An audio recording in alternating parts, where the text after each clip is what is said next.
Park Avenue, and then we'll take it higher. The Game Sports Show would like to thank an additional home to the Game Sports Show, Canadian franchise Boston Pizza. Boston Pizza, Sault Ste. Marie, located on 601 Great Northern Road, Sault Ste. Marie. Come in and join Boston Pizza for its numerous specials that are offered. After 9 p.m. daily, come in to Boston Pizza for $9 schooners, $4 rail drinks, and delicious food. Boston Pizza, Sault Ste. Marie, you're among friends. Booyah, and it's time for the Game Sports Show. It is yours truly, David McKeag. It is Sunday, July the 15th, 2018, and we're here live on location at Boston Pizza, Sault Ste. Marie, and we're here after 9 p.m., and you know what that means? We're here for their daily specials. That's the $9 schooners for the most Canadian and Coors Light products, along with the $4 bar rails and the 50% off appetizers. Boston Pizza is lively as it always is.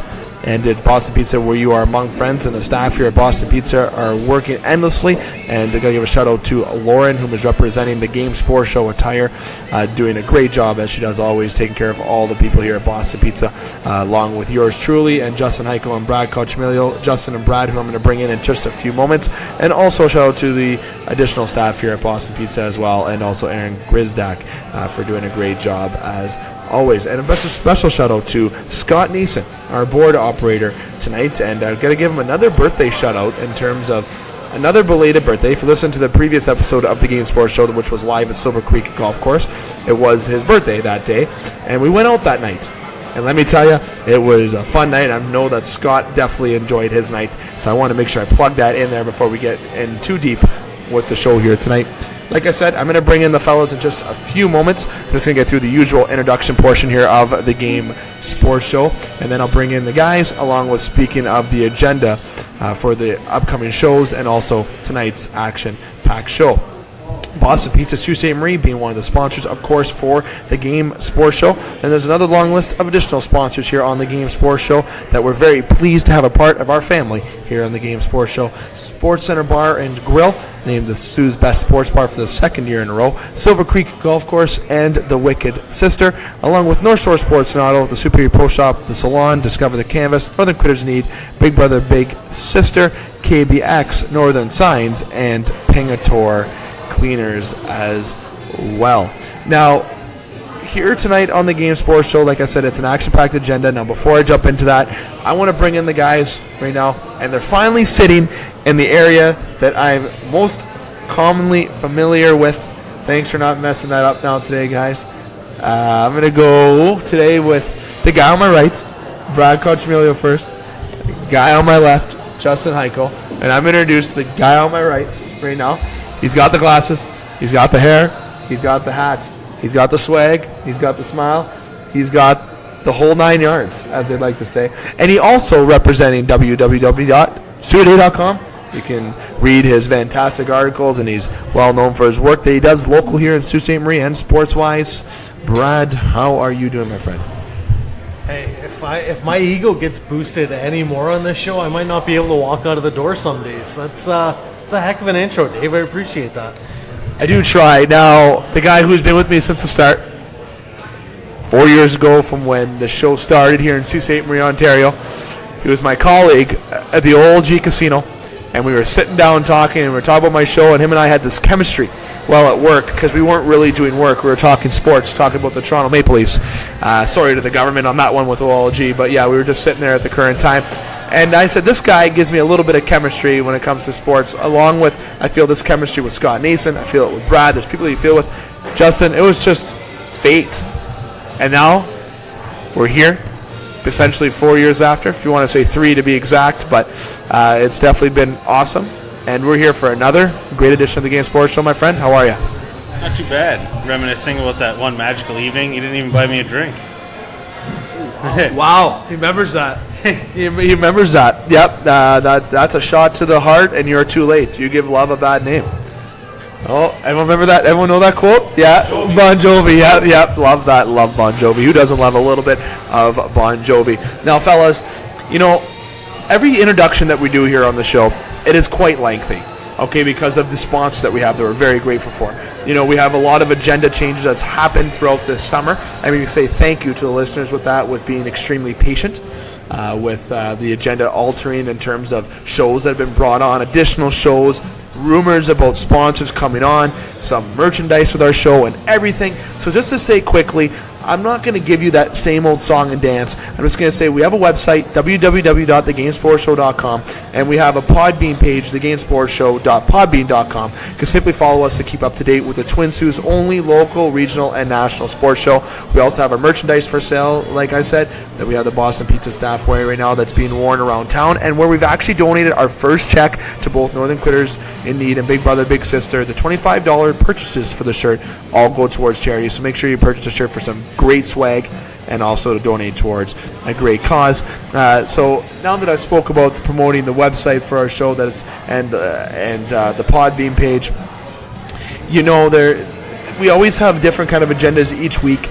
And for this upcoming week, I'm just going to state week by week what the agenda is of the show so the listeners can follow along. Tomorrow, which is Monday, July the 16th, myself and Scott Nason will be live on location at the Wicked Sister from 6 until 8.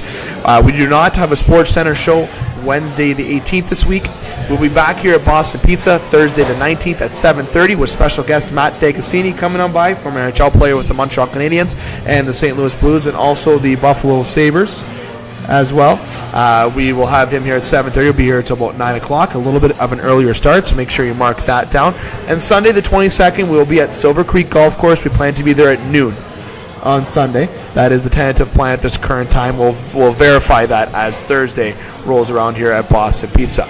Now, the Wicked Sister, everyone knows how the Wicked Sister show goes and how the Sports Center show goes in terms of agenda, especially you loyal listeners. Boston Pizza and Silver Creek will be splitting times between Thursdays and Sundays and rotating, but they will follow the same agenda of following hockey, baseball, and also a little bit of golf.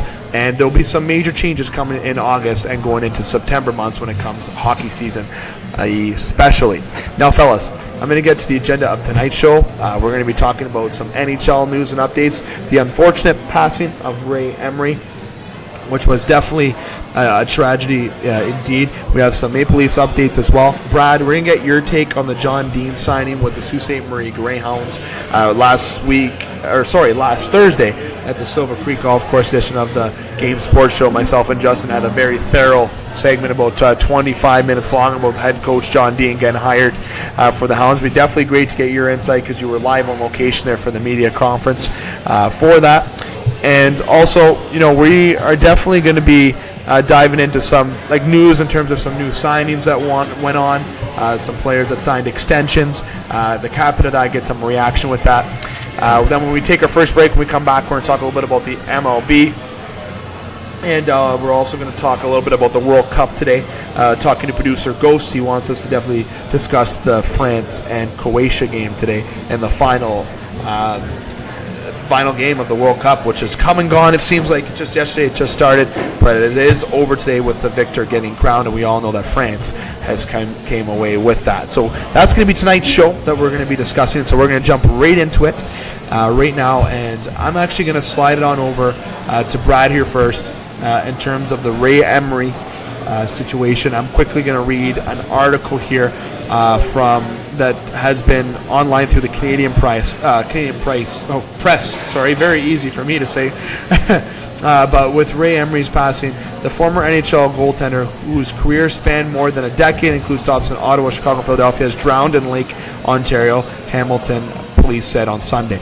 Now, as I said, I'm reading this from the Canadian press, right out article. Inspector Marty Schallenberg said Emery's death does not appear to be suspicious, calling it a misadventure. Emery, whom was 35 years old, played for several teams throughout his 11-year career, winning the William N. Jennings Trophy and the Stanley Cup with the Blackhawks in 2013. Ray Emery was considered a very rare goaltender who didn't hesitate to drop his gloves. Ray Emery was involved in multiple altercations on the ice, including a 2007 fight where he had fought Martin Biron. And Biron sent out a nice tweet on Twitter today saying thoughts and prayers with his family and friends. Ray Emery's body was found at around 2:50 p.m. Sunday, which was today about 20 meters from where he went into the water. He said a post-mortem will be completed on Monday, which is obviously tomorrow, so obviously have more news when it comes to tomorrow night's show or a Thursday edition here of the Game Sports Show live at Boston Pizza. It seems like Mr. Emery was taking a swim this morning. The circumstances around that are part of the investigation, is what Inspector Schallenberg said. As the article continues, lot of things are going to be investigated. Several members of the NHL community, including former teammates, coach, and second player Emery, sent their condolences for the Hamilton native. Current Flyers captain Claude Giroux posted on Twitter, Wade was a great teammate and an even better friend. Rest in peace, Razor. I'll miss you, man. Emery played junior hockey for the Sault Ste. Marie Greyhounds here locally, where the Toronto Maple Leafs GM Kyle Dubas began his career. Dubas posted about Emery's death on Twitter Sunday afternoon, saying Ray's smile and intelligence made him a magnetic personality. Dubas wrote, "You always rooted for him to reach his vast potential, even as he went through the many ups and downs of his playing career." Former Leafs forward James Van Riemsdyk, who is now part of the Philadelphia Flyers, once again, who played with Emery in Philadelphia in his time in his first stint there, said, "So sad to hear this tragic news about Ray Emery. He was a great teammate and even better person." Ottawa Senators owner Eugene Melnyk also sent out condolences as well in terms of their instrumental run in 2007 Stanley Cup Final, which they ended up losing to the Anaheim Ducks that year. And also, Ray Emery battled a vascular necrosis, the same serious hip alignment that ended two-sport all-star Bo Jackson's career, and came back to play. He and fellow Blackhawks netminder Corey Crawford combined to win the Williams Jennings Trophy, allowing the league's fewest goals during the lockout-shortened 2013 season. So Emery dealt with a lot of off-ice problems in his career, including an incident of road rage, assault on a trainer in Russia, and behavior that led him to being sent home from Ottawa's training camp. A lot of negatives when it comes to off-ice personality, they have stated. But Brad, you worked with the Sault Ste. Marie Greyhounds for X amount of years, and being a part of local hockey here in Sault Ste. Marie. Just reading that article with the Canadian Press makes me remember the days at the Memorial Gardens. Be at the Memorial Gardens when we saw him play. I had to make sure I remember my years correctly. And he was a great goaltender. He was a fan favorite here in Sault Ste. Marie. And as we sit here at Boston Pizza, we look up at the TV and we see all of his highlights there in the National Hockey League when he fought Biron and how his antics were. He was definitely a great goalie as well with a loud personality. Can you give us your take on this tragic event that has occurred, ending Ray Emery's life, and just him as an overall individual and being that you've come to know him as a local sports writer here in Sault Ste. Marie? Yeah, you know what I mean. I'm still very, very new in this business. I mean, I've always, even at 35, as much as I've done this for a while, I'm still very new in this business. But when Ray Emery played here on the Soo, that was when I was first kind of starting to cover the team on a little more regular basis. I was down by the dressing room doing interviews a little more. I didn't know Ray very well. I may have talked to him a couple of times, but he was a character.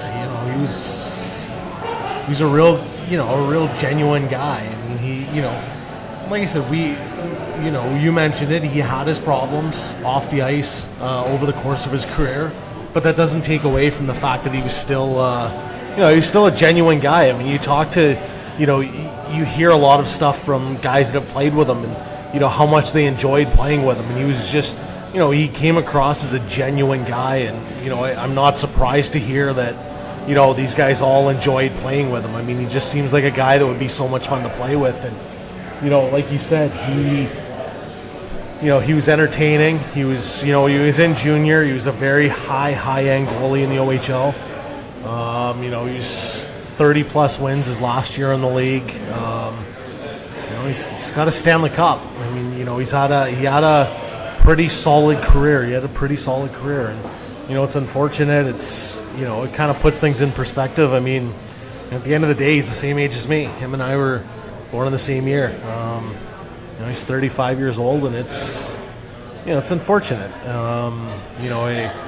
The circumstances surrounding it. He's out with family and friends, and just trying to have a good time, and something like this happens, and it just it kind of puts things in perspective, and you kind of realize that as much as hockey is a livelihood for these guys, and for someone like me who makes my living covering hockey during the winter. I mean, it's something like this reminds you that it's still just a game. And there are more important things than sports sometimes, and it's just unfortunate that it takes incidents like this, and it could have happened to anyone. It just happened to be Ray Emery, and it's too bad. And you really feel for his friends and family, because it sounds like there were a few around when it happened, and I mean, I can't even imagine what's going through their head right now. To be in that situation and have that happen, I can't even imagine. It's very unfortunate, and I'm sure they know that we're all thinking of them, and we've all hoping for the best going forward. Absolutely, and this. Actually, before I slide you over, Justin, I was going to say this for the end, but I kind of just muttered to producer Ghost that I wanted to bring this up right now, and it's the same thing. Today was the year anniversary of Michael Doan passing. And, I got to say that with Michael, when you play with somebody for so long and think of the players that are doing these tweets, and for example, Michael and I played for over a handful of years together on a team, and even more against each other, and we were very competitive against each other, but definitely were friends off the ice, and he was definitely truly a great guy, and on and off the ice, and was a true leader. And I'm not saying that Michael Doan's Ray Emery. To be honest, I have nothing but positive to say about Donor, and obviously nothing but positive to say about Ray as well, but obviously you hear about the negative that are off the ice with Ray Emery, but at this turn time you don't think of those things. It's a very unfortunate tragedy that happened with Ray Emery, just like it was a tragedy that happened with Michael Doan a year ago exactly as well. So there's not a day that goes by that thinks one of my best friends I lost when I was 19. There's not a day that goes by that I don't think about Michael. You think of things that remind you of that. And these teammates that played with Ray Emery, hopefully they take all the positives that they had playing with him, and how good of an effect he had on the team, and how good of a goaltender he was, and hopefully how good of a player person that he was off the ice. Truly, Ray Emery was extremely competitive, and as Dubas said, a magnetic personality. And with Ray Emery today, it does make you think of things in a totally different light, a totally different perspective. It makes you seem like how life can be short, and how you at any moment something can happen. Now we're getting real deep here, but truly spoken, you should enjoy every second you can with somebody, or in second in life, of course. But when these sort of things happen, it makes you definitely think back of all the good times, and how you try to alter that sadness. I know people try to alter the sadness of thinking sad about his death, try to think about the positives that they did as a teammate with him and as a good person, because it's definitely what has happened with Ray today is a tragedy, and these tragedies seem to happen a lot. That it seems like it's happening a lot. You think of a couple years ago with Fernandez with the Marlins, with boating, and just water in general. Roy Halladay.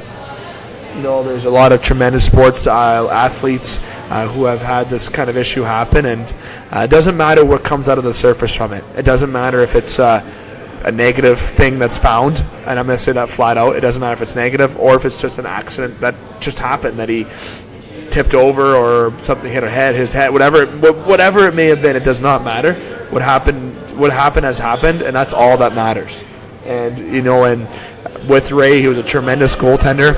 I always loved how he performed in the net, and I always heard nothing but positives about him. So we got to take those positives that he did and definitely think of all the positive effects he had on hockey. And definitely with this tragedy, it makes you definitely put things in a different perspective. Justin. I mean, you and Brad pretty well and touched on it as much as you could. It's just an unfortunate situation. Anytime there's a situation like this, whether it's a current player or a former player, it hits deep. It resonates more so now because he was a former Soo Greyhound. And I think Kyle Dubas' post hit it right on the head. It's everyone that seemed to have played with Ray Emery enjoyed having him as a teammate, enjoyed that competitive edge he brought to the locker room.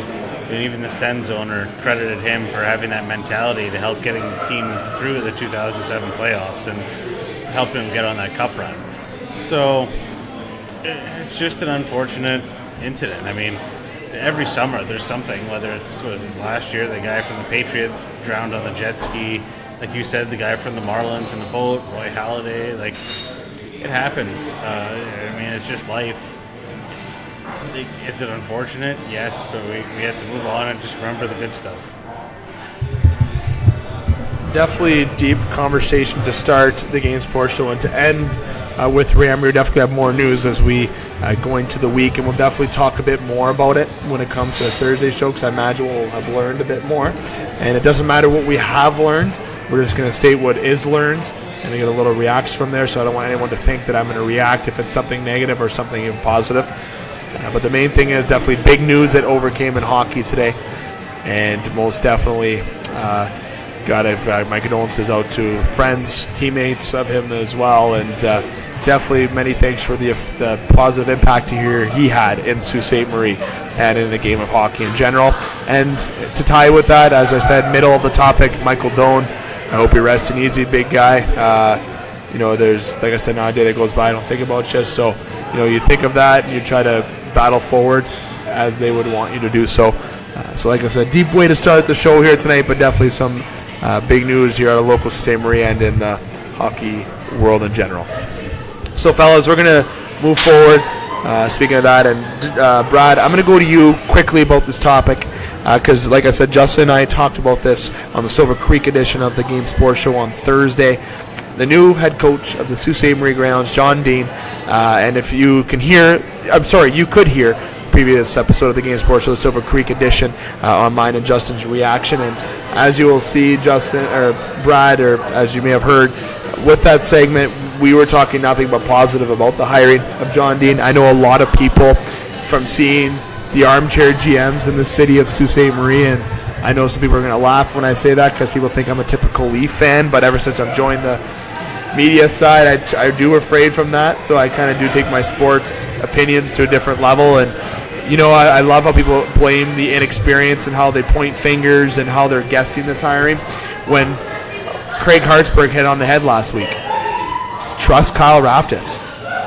And Craig put that on Facebook on one of Randy Russon's posts that I ended up seeing on Facebook when they announced when the announcements of the hiring on there. And trust what Kyle Raftis is doing with this team.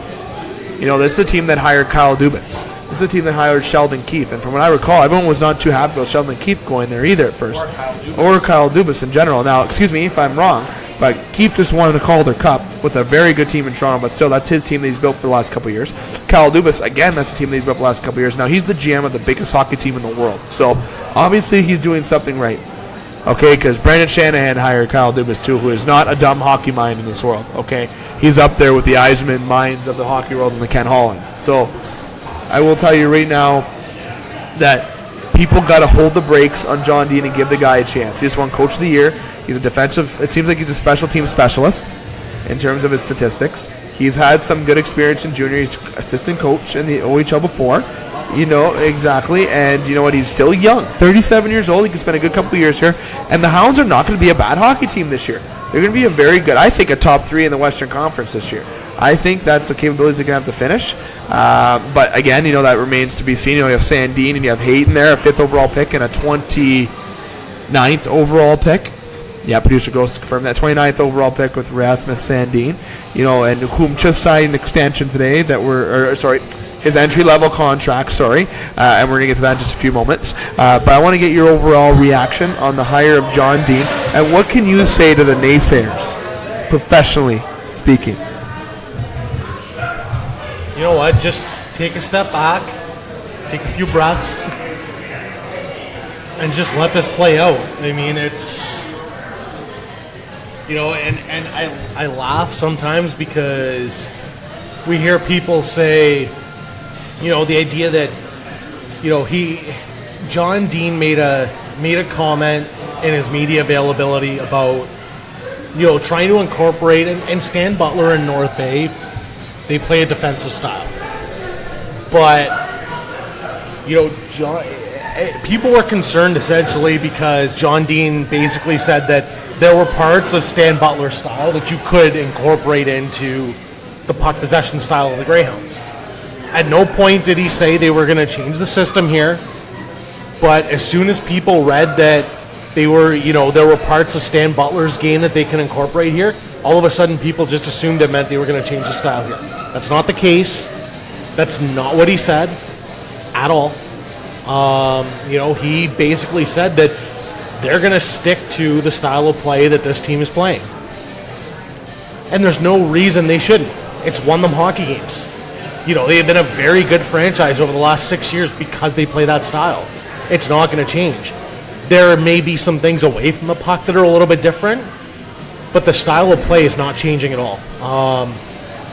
In talking to John Dean, and basically spending, an hour or so with him on Thursday, it's very personable.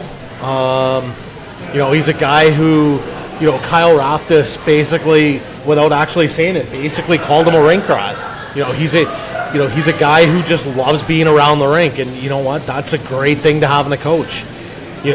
Talk to him about what he learned from Stan Butler, being organized, and just being prepared and not stressing out if you lose a hockey game. Just take a loss and learn from it and move on.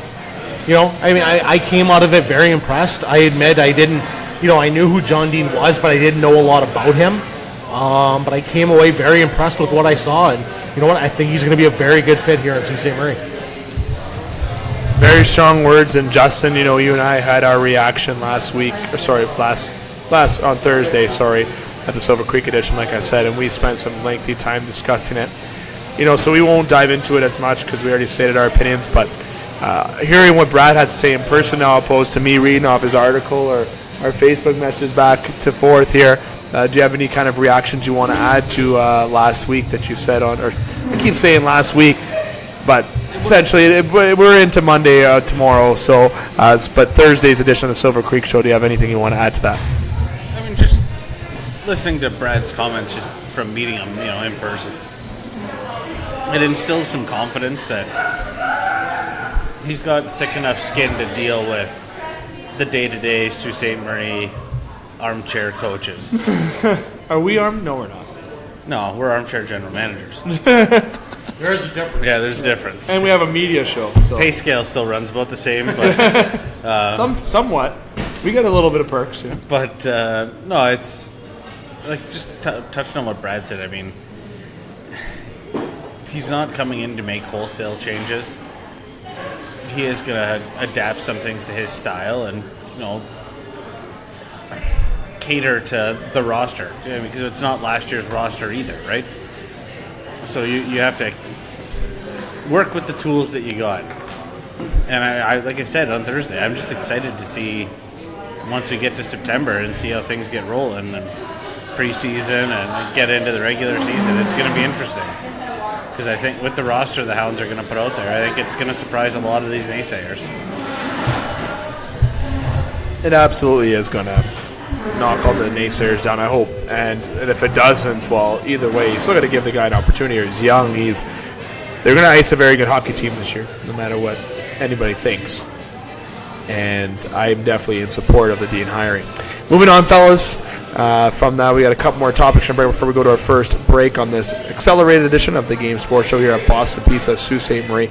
We got about 15, maybe 20 minutes left in the show, depending on how nice producer Ghost wants to be and how board operator Scott Nason wants to be here. But ultimately, a couple more points from the hockey world. There was some signings and extensions. And we're going to start with the Toronto Maple Leafs signings and extensions here quickly before we jump into the additional signings that happened since we've previously had an episode of the Game Sports Show. Let's get some reaction. Starting with the Toronto Maple Leafs, like I said, they have re-signed Frederic Gauthier to a 2-year deal, $1.35 a year with a cap of $675 a year, which is a 2-way contract. Definitely going to give him an opportunity to probably play on the fourth line in the National Hockey League this year, maybe. But with Par Lindholm there and Josh Joris, it's going to be very tough for Gauthier. I think Dubas sees him as a AHL role.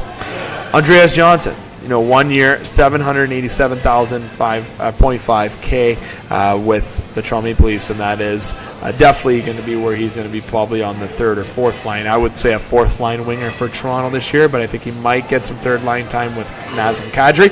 But I hate how do I refer it to Nazem Kadri being a third line center, but that's how people are going to label it, especially when you're playing behind Matthews and John Tavares. So that is the re-signings front. However, they did sign their first-round pick this year and Soo Greyhound's defenseman to his entry-level contract, which is 3 years, $925,000. Yeah, $925,000, and that will that happens if he plays in the National Hockey League this year. And if he goes to the AHL, he gets $70,000 in the American League. And if he gets sent down to the OHL, which most people do predict is going to happen, never know though, then his contract wouldn't kick in until he starts officially playing for the Marlies or the Maple Leafs. So Dubas getting that signing done right away. Sandin's done very well, it seems, in the development camp. He's definitely has some growth in his game, and he's been working on a lot this offseason. Now the spotlight's definitely going to be on him because of how he's in the Toronto media. So, Brad, I want to get your reaction on the Rasmus Sandin entry-level contract that he signed. Definitely no surprise, well-deserved, and I think he's going to be a good defenseman for the Leafs going forward in the future. Yeah, I mean, not surprising that the Leafs wanted to lock him up pretty quick. Pretty standard for the most part. Usually first rounders are getting in the, $850,000 to $925,000 range. So it's not much of a shock. There's still lots of talk about whether or not he's going to wind up back in junior next year. There is, because of the collective bargaining agreement and the CHL OHL or CHL NHL agreement, there is the possibility that he could play in the American Hockey League next year. Yeah, and also because he's Swedish. Doesn't have to well, do with it's basically the setup with that is because he came to Canada on loan as opposed to so he's still got 1 year left on his contract over in Sweden. So basically, because he's with the Greyhounds on loan as opposed to just coming over, he's eligible to play in the American Hockey League this year.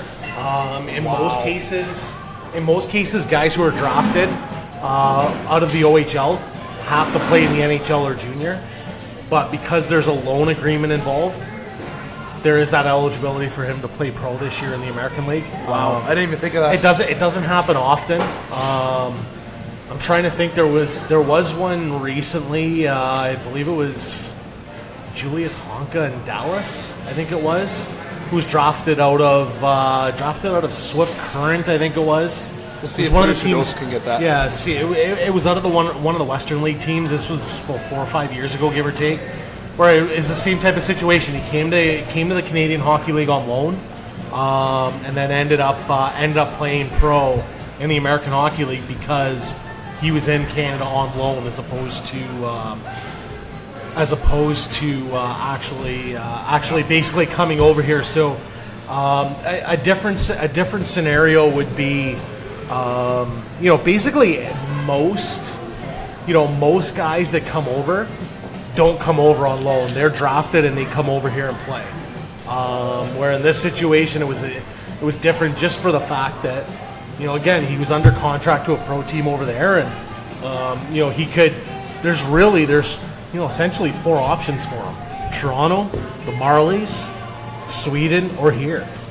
I don't know that he's ready to play pro myself, but I mean, it's going to be interesting to see. I mean, I know Kyle Dubas was really excited at the draft about the possibility of him coming back to the Soo and playing big minutes and playing important minutes, but he's Rasmus is excited to possibly turn pro and play against men, right? So it's going to be interesting. I mean, the whole import situation with the Greyhounds, just to get off topic, is really interesting right now because the Greyhounds' 2 import picks from last year, who are both on their protected list. Is that Kupari? Yeah, it was Rasmus Kupari, who also recently signed his entry level with the Kings.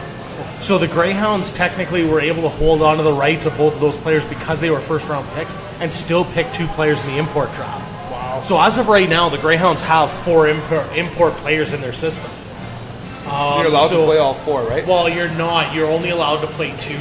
But because Sandin and Kupari were first-round picks, the Greyhounds are able, there's a special protected list for those players. Wow. So the Greyhounds didn't have to give up the rights to those 2. So if Kupari and Sandin both end up in the Soo next year, they just give up the rights to the 2 Czech kids they drafted this year. Yeah. But if, let's say Sandin goes back overseas and Kupari decides to stay in Finland, then the Greyhounds bring in the 2 kids they picked this year. Do you expect Kupari to come here, though? I don't. I don't either. I don't. But I wouldn't be shocked if the LA Kings, because the LA Kings have had a pretty good history of drafting guys out of the Canadian Hockey League. Yeah. I wouldn't be, and the Sioux. I mean, Matthew Villalta is a prime example right now, and I mean, this is an organization that's had kids, good solid players coming out of the Canadian Hockey League. So I wouldn't be shocked if they recommend him coming here. But I mean, I don't expect it to happen, but you never know. No, it's going to be definitely interesting what happens now. The way you put in that perspective, Brad, it definitely makes me think of what the Hounds are going to do. But it's very interesting for Toronto. Producer Ghost has confirmed your comment saying that Julius Honka was that individual. So definitely good job. Producer Ghost didn't have to do any work there, but just verify. And that's what I like what he/she does. I bet you no one was expecting me to throw in a Julius Honka reference on this episode. I don't think so. I think that was good, though. Might be the only time we talk about Julius Honka. It might be. I might bring him up now. Might be in a trivia question. Now that you know his situation. Might be in a future trivia question. Just saying. Speaking of that trivia question, to go to the Silver Creek edition of the Game Sports Show, you can win a chance to win a free round of golf. So submit your answer to the Game Sports Show, ssm@gmail.com. So there's a little plug for the trivia that Producer Ghost wanted, but I'm going to say, Justin, you got some comments here about, do you have anything you add about your comments about Sandin getting an entry-level contract with Toronto signing, and additional comments? The news of Sandin's contract is actually official now. The Leafs have posted it. So, okay. But the breakdown here of it's kind of interesting because there's no performance bonuses in the contract whatsoever. And it's all base salary, and then he gets a signing bonus every July 1st. So it's similar to the Lou Lamoriello contracts, where if you're a rookie, you don't get performance bonuses. It seems that Dubas is carrying that mantra forward. Definitely trusting in Dubas, let me tell you. Now, a quick reaction before we go to break. Producer Ghost says we have a couple minutes here left. We're taking from time in the second part, which I guess is decently okay, as the words I'm going to use. But just a couple points out before we go to our break. A couple of re-signings in the National Hockey League that's happened. Marc-Andre Fleury signed a 3-year, $21 million contract for a $7 million cap hit. He announced it on Instagram and social media, his re-signing. Philippe Deneau has re-signed with the Montreal Canadiens, 3 years, $9.249 for a $3.083 cap hit. Devin Shore signs in Dallas for 2 years, $2.3 million. Joel Armia in the trade that comes over from the Winnipeg Jets. The Jets probably moving Joel Armia, thinking that they're going to get Paul Stastny or just bring up that cap space, but he signs a 1-year, $1.85 million deal. Good bargain for the Montreal Canadiens, to be honest. Jamie Oleksiak re-signed the Pittsburgh Penguins, 3 years, $6.4 with a $2.1375 cap hit. Connor Hellebuck, 6 years, $37 million for a $6.1 million cap hit. And Adam Earn signing with that Tampa Bay, 1 year, $800,000. And the big signing in Detroit, Anthony Mantha, 2 years at $3.3 for the Detroit Red Wings. I'm going to go around to you guys just to get a reaction on those that just choose one that I've just stated. Get your opinion on it before we go to our first break. Justin, I'll start with you.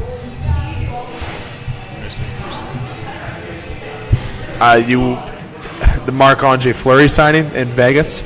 I know that's one that you were kind of really touching. Before I let you do your comment with Vegas, signing Fleury to a 3 years, $7 million cap hit. I know you and I were talking about on air. I kind of just spoiled what your topic's going to be, but I got to say, I think that is a kind of a bit too much. I know you didn't think so, but again, get your comments on that. I'm sorry that I took your thunder stating what your topic's going to be, but I had to throw that before you said it. It's all good. It's all good. It's to me, I don't. Part of me thinks it's way too much money, and part of me doesn't think it is at all. I mean, look at the season they had, and he was essentially the backbone of that team. So that value presents itself just right then and there, that to ownership at least, that it got you through to the playoffs, and how much revenue did you make off that? So he at least deserves a fair share of it. Can you still put up those numbers that he did 3 years from now, though, or does it matter? I don't. We all know with these long-term contracts that these players aren't gonna.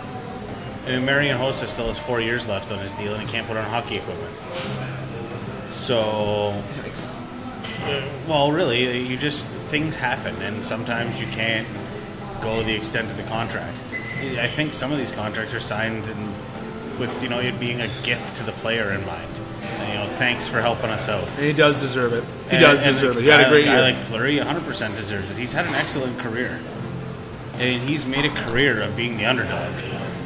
Like he thrives on being the underdog. He's happier when people doubt him. It almost seems like, I don't know that for sure, but just in every situation, it seems that for every bad that there's been in his career, he's managed to turn that into 3 goods.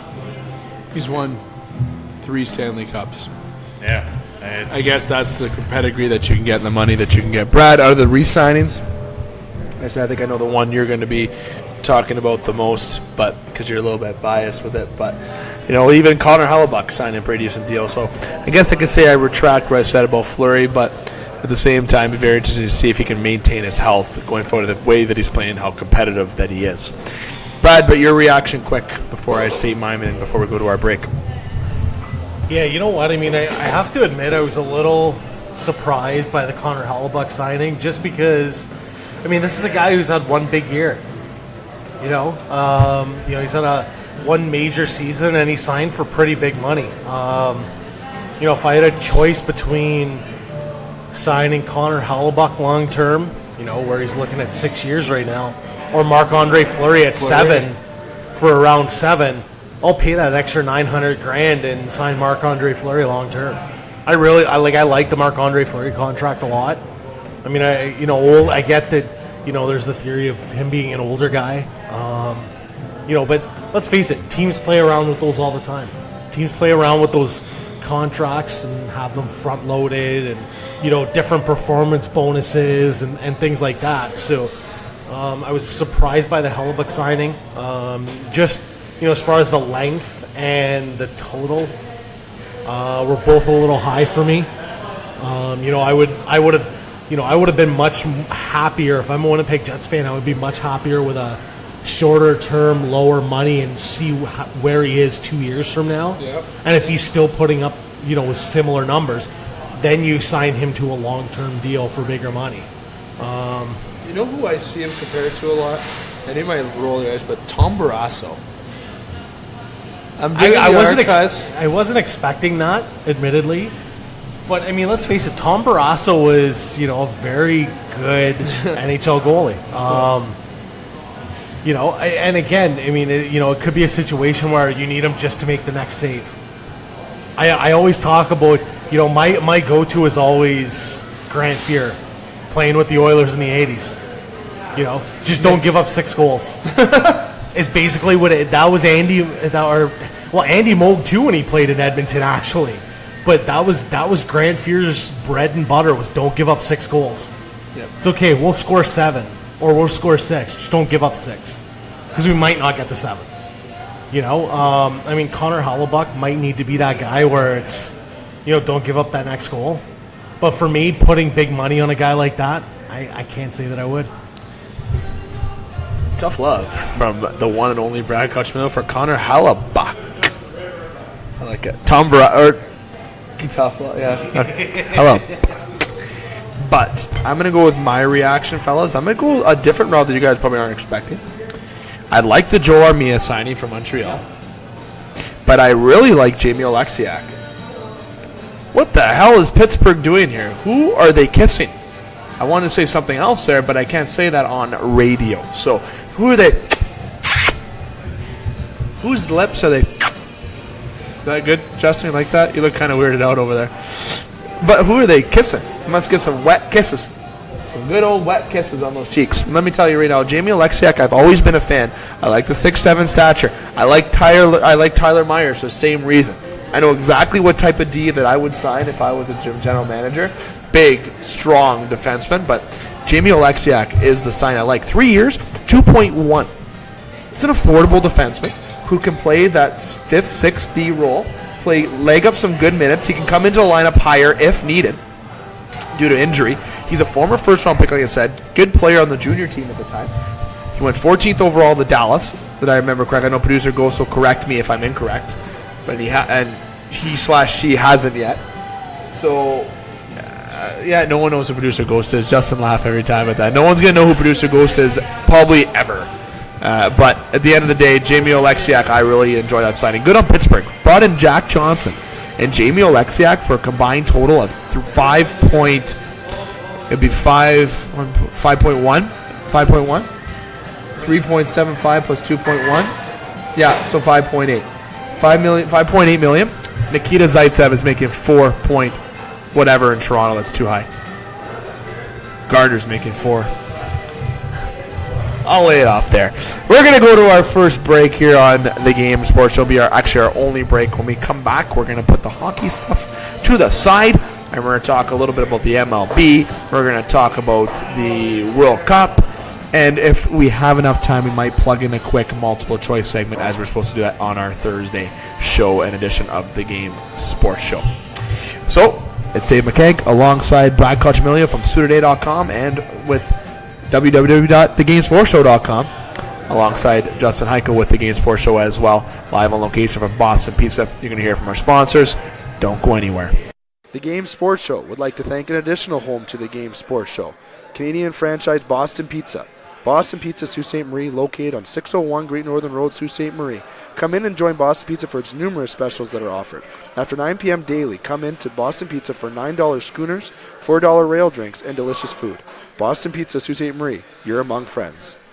The Game Sports Show would like to thank a list of additional sponsors.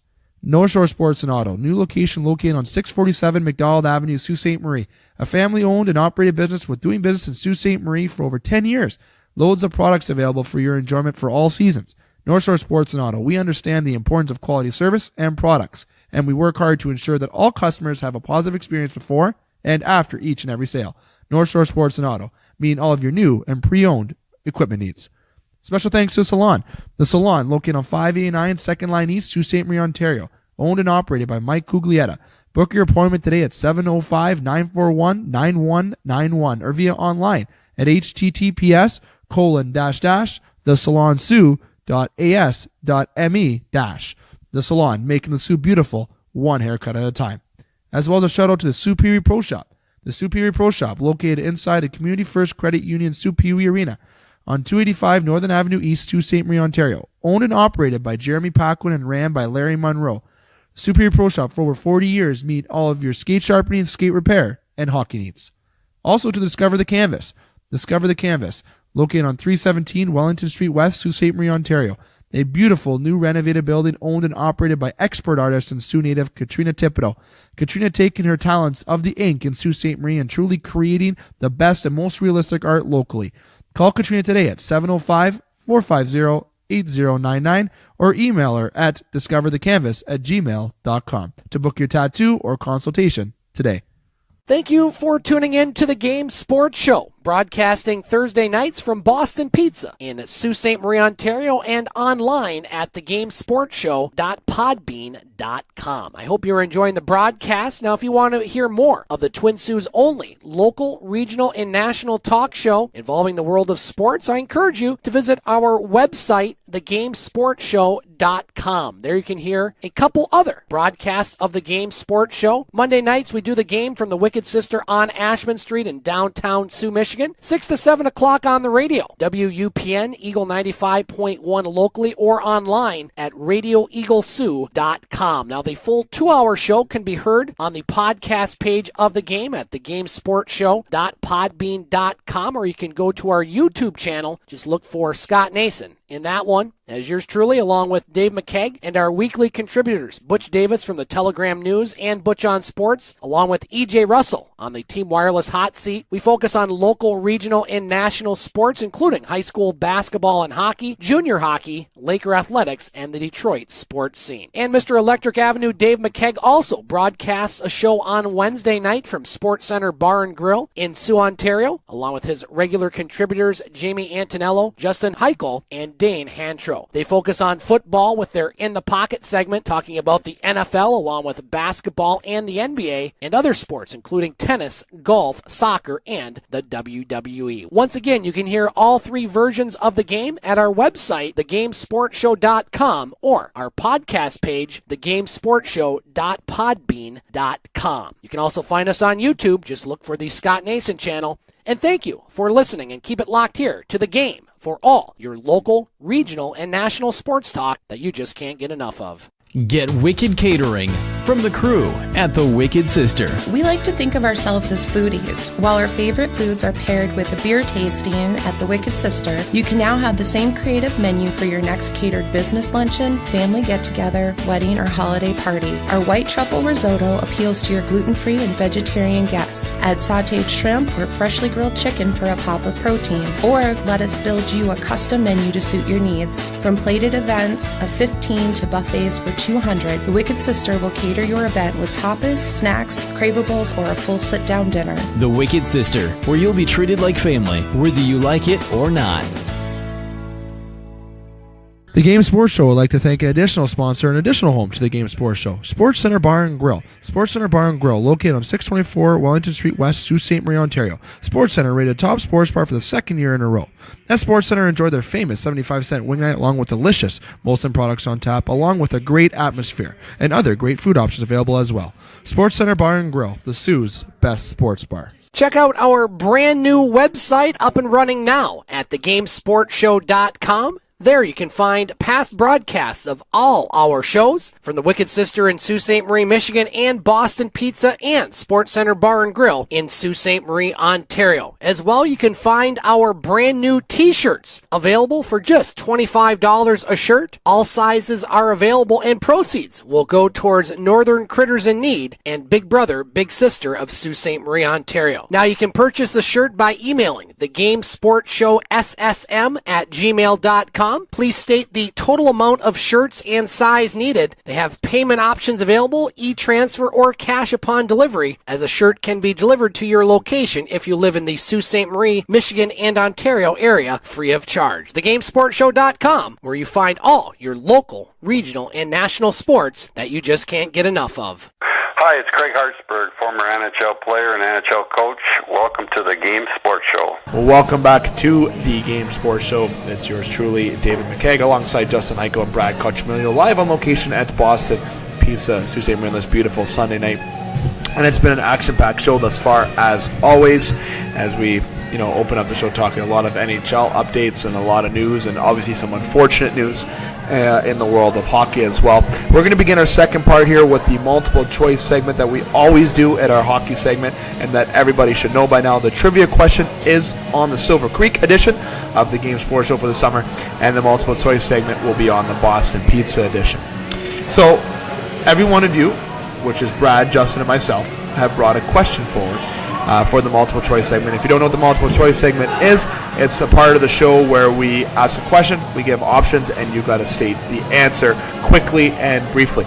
We only have about 10 minutes total on this segment. We have lots to get to, so gentlemen, we're going to make these answers very quick and straightforward. Brad's question that was brought to the table: how many wins will new head coach John Dean of the Sault Ste. Marie Greyhounds get this year? A20, B30, C40, D50, and a curveball, E10 and under. Wow. A lot of options. Justin, you first. I'm just saying 40 plus. Wow. I think we're good.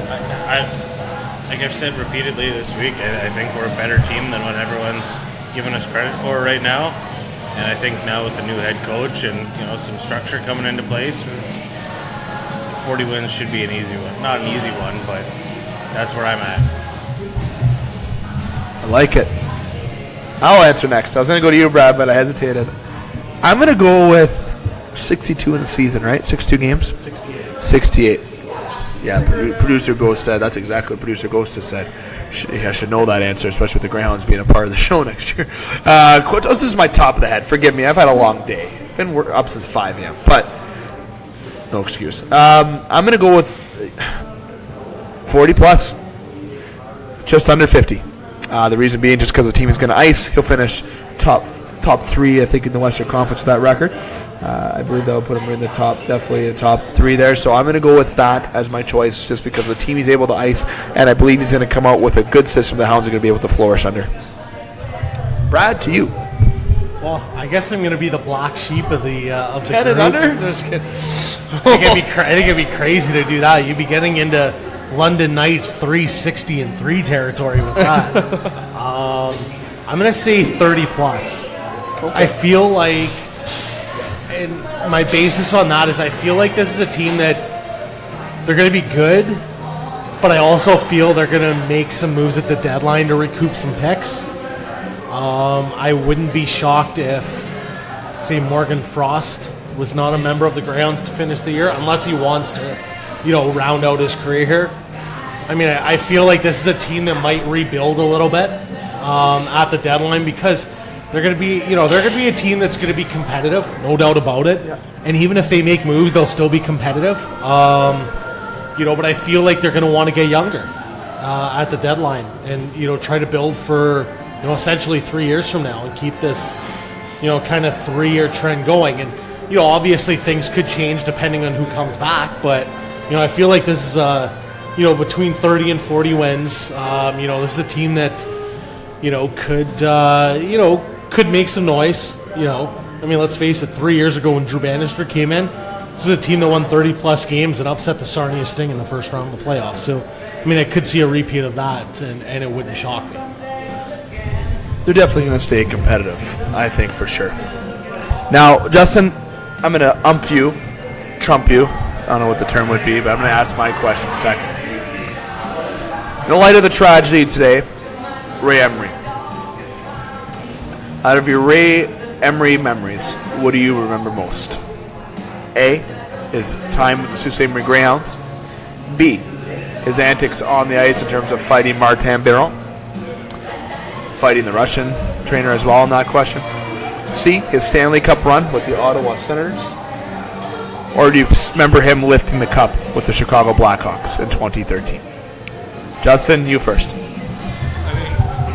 Personally, I don't want to take away from the good, high quality Ray Emery memories, but the Biron one was a big one for me. I had skipped class, and going to college in Thunder Bay, and we were at Montana's drinking some gigantic jugs of beers, and that was the fight that was just replaying on the highlights over and over and over again. Yeah, and just how happy he was ridiculous. Like that's the one that stands out for me.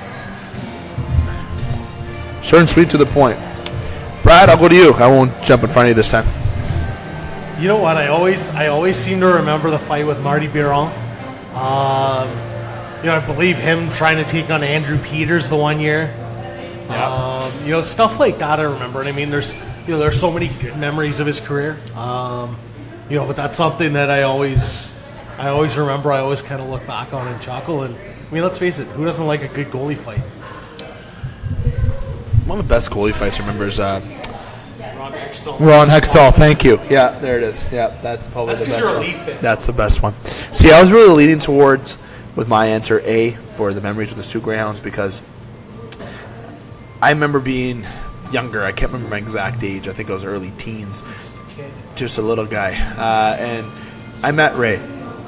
And I remember getting his autograph on a jersey and taking a picture with him. And I wish I was able to take this picture today and bring it here, but unfortunately couldn't. So that's one that's very tough. But the one that I remember most is his 2007 Stanley Cup final run. I know I want to also say is when I remember him lifting the cup, I was proud, because he was part of the Soo Greyhounds, but he was a big part of the Ottawa Senators that really defined how he could lead a team, and he played some tremendous goalies there, and he really showed his true talent. So I'm going to go and not sweep any of the boards here. I'm going to take that away, and I'm going to say his Stanley Cup run in 2007. So, Justin, now to your question.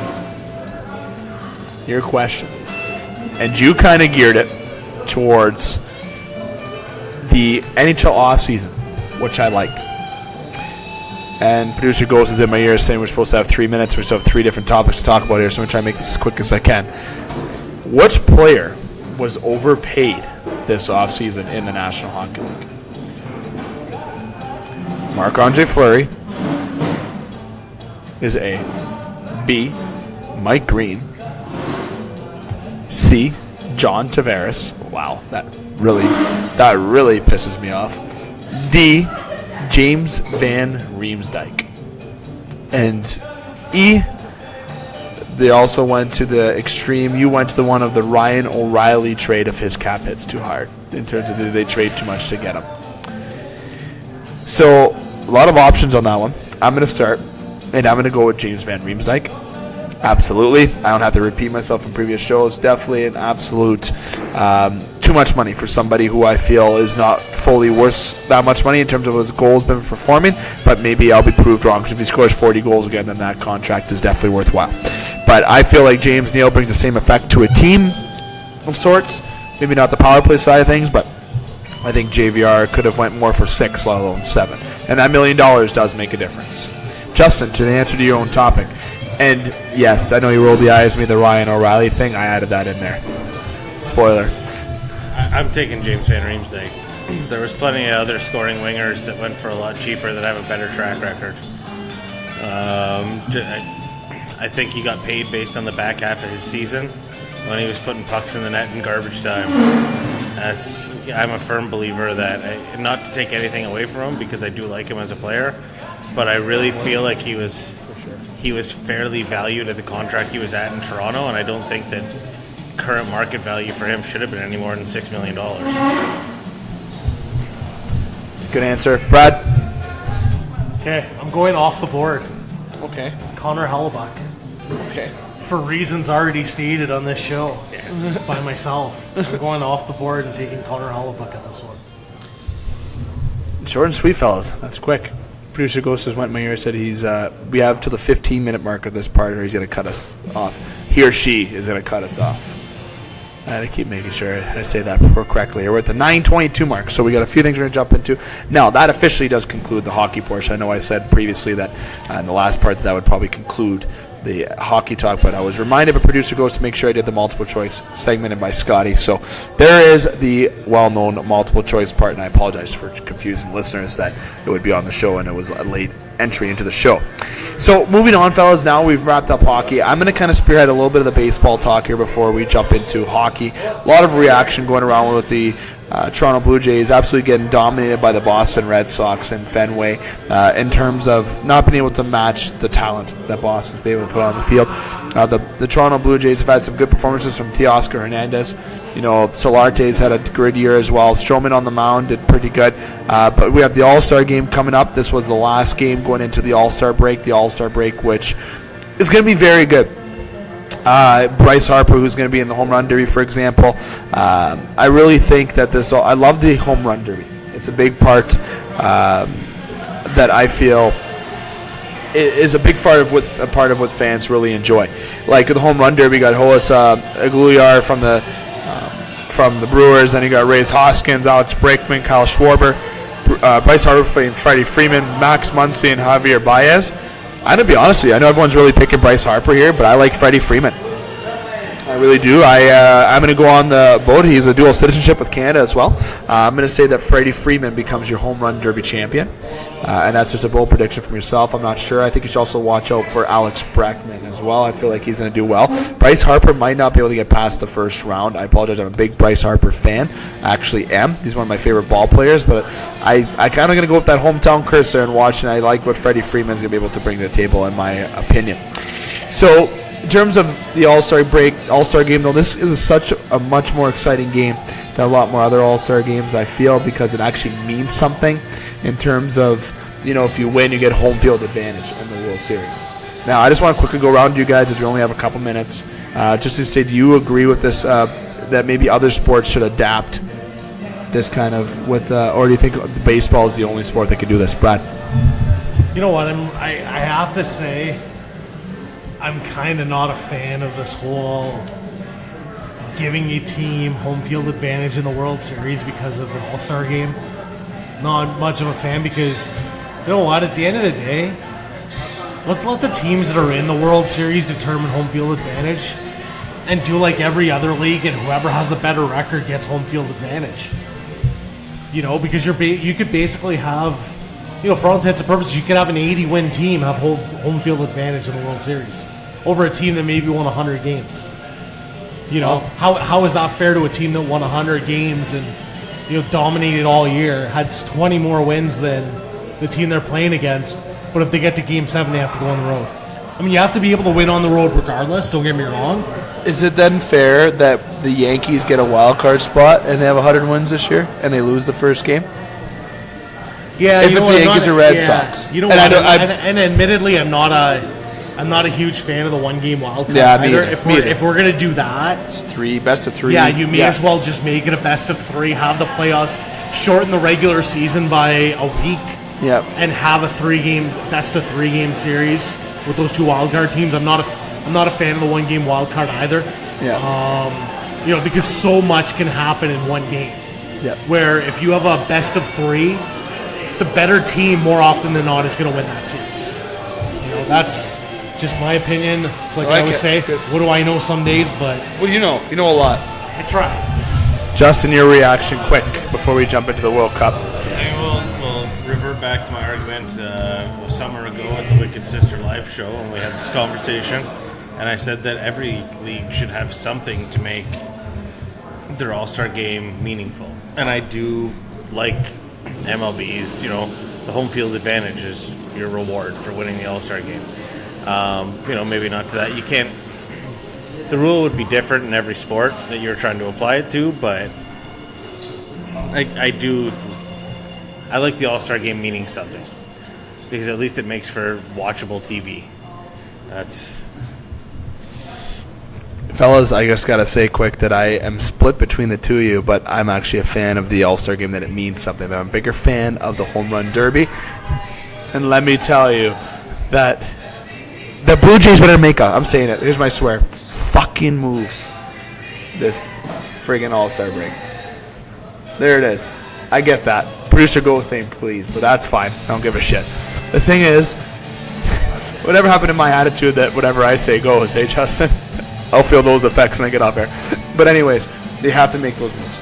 Okay, I think the Blue Jays have to make a move, and they better start being active, because they're not making a playoff run. I'm sorry. I'm a fan. I'm a believer. I'm a diehard. I bleed the blue. But at the end of the day, they definitely have to start thinking of the future, and they're right behind it, but they could be right there in the next couple of years again, where they could be very successful for a whole decade opposed to just a couple of years.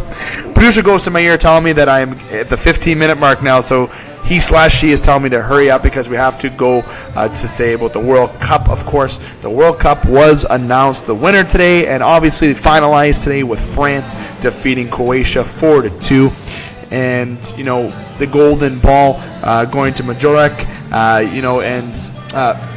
I'm going to butcher his last name. Mbappe, named the best young player as well. As reported by CBS Sports, that Mbappe the best young player, then Golden Glove to Courtois as well. So France definitely doing full dominance in this World Cup, getting the win. Not unexpected. Obviously, Croatia played 90 minutes of extra time going into this game, and France definitely being more rested. I feel, in my opinion, a bit more, I think, ready to win than we know. But everyone at Croatia should be very proud of how far Croatia has went. France, though, I think is going to be a dynasty for the years to come, because they have a lot of young guys on that team. I think they can be the strong contenders to repeat as World Cup champions. And let's hope in the next World Cup that our hometowns, Brad, you're Cotsimilio, my mom's main name's Rocchetta, okay, so there's Italian in our blood. There was no Italy in this World Cup, and let me tell you right now, Soo Marie was quite quiet. I know Croatia's corner was pretty busy today. I don't know if they got a liquor license for the day, but let me tell you that in Italy is definitely a little bit of an upset times. They're not getting in. Even in Canada. Hopefully Canada can start getting in there, because they're close in the FIFA World Cup in 2026. So it'd be good to have them finally be good and get into that as well. So you young stars aspirations of being football players or soccer players, whatever way you want to think of. It's called football correctly. Get your asses on that field, practice, and prove Canada correctly. But I'm still pulling for Italy. That's where my blood lies. And I got a planned trip to Italy, fun fact, 2019. October, going right to Italy, my friend. I have that marked in my calendar. Dreams. I might have to take a week vacation from the show with that. 2 weeks. I don't know if that will be allowed. Producer goes, are you telling my ear? Absolutely not. But fellas, we had to get a quick plug in there with the World Cup. I'm going to go around quickly so we wrap up the show. Get your thumbs up and thumbs down for the week. Okay? I'm going to go with thumbs up today. I'm going to go with Rasmus Sandin getting an entry-level contract with the Toronto Maple Leafs. And a thumbs up to France. Thumbs down to Ray Emery tragedy. Those are my 2 thumbs up and thumbs down. You're only supposed to do 1 and 1, but you know how I like to go above and beyond. Justin, thumbs up and thumbs down. Thumbs up to France winning something. And thumbs down to tomorrow being Monday is really all I got. All positives, Brad. Hey, thumbs up to the music here tonight. Okay. Let's go with that. Thumbs up to a little Kansas. Carry On Wayward Son. You know what movie that's off of? I have no idea. Anchorman. I had to go. Any thumbs like you said, thumbs down to the Ray Emery tragedy. It's unfortunate, and we're thinking of his friends and family at this time. Yeah. And a group thumbs down to the naysayers about John Dean as well. I gotta throw that out there. Give the guy a frickin' break. My Christ. Anyways, fellas, that does it for tonight's show of the Game Sports Show. Quick reminder this week, we're at the Wicked Sister tomorrow, and then we're off from Sports Center this week. We're back at Boston Pizza on Thursday at 7:30 with special guest Matt D'Agostini, and Sunday we'll be at Silver Creek around noon for a hopeful special guest as well. So follow us on thegamesportshow.podbean.com or the website, thegamesportshow.com. Follow our Instagram at The Game Sports Show. Also email us at thegamesportshowssm to answer our trivia question from last week at Silver Creek. The question again was, what was the record of John Dean's team that he coached this season with the Toronto Patriots? And you submit your chance. If you're the first person to enter the answer, you get a chance to win a free round of golf courtesy of Silver Creek Golf Course. So thanks to Scott Neeson, and thanks to our producer Ghost as well. Thanks to Lauren. Thanks to the Boston Pizza staff in general. The bringer of beer had the day off today. Thanks to you, the listeners. And of course, thanks to you, Brad, and to you, Justin, for coming on by. Brad, I will be seeing you this week on Thursday. And maybe I'll throw you off and sit on your left, or sit in front of you, or here we go. Just sit somewhere. Sit somewhere that isn't to your right, just to throw you off just a little bit. Make you work for it. Make you earn your paycheck here. Paycheck add a zero to it at the end of each show. Justin, till next time, my friend. I think we should just get a long table. Like a really long table. Speaking of that, when we get our own official location of the Game Sports Show, spoiler alert, the goal to have our own locations at the end of 2019. Not going to say anything else yet. News are building up. Are we going to get a round table? We're going to have a nice recording studio, and we have a lot of plans with local Sault Ste. Marie with that as well. And we have some new sponsors on board. They're going to be helping us with that, and we can't state that sponsor still. We hope we can do it this week on the Thursday edition, as I mentioned last week. Thanks to our sponsors, Boston Pizza, Sports Center Bar and Grill, Northern Creators in Need, Big Brother Big Sister, North Shore Sports Nautilus, Superior Pro Shop, The Salon, Discover the Canvas, KBX, Silver Creek Golf Course, and Pingator Cleaners and Northern Signs as well. Don't forget to order your shirt. $25 a shirt. Email the Game Sports Show, ssm@gmail.com. See on sizes that you need. And also for payment, you can do e-transfer or cash upon delivery. The most common way has been e-transfer. So make sure you get that in to donate to charities Northern Critters Need and Big Brother Big Sister.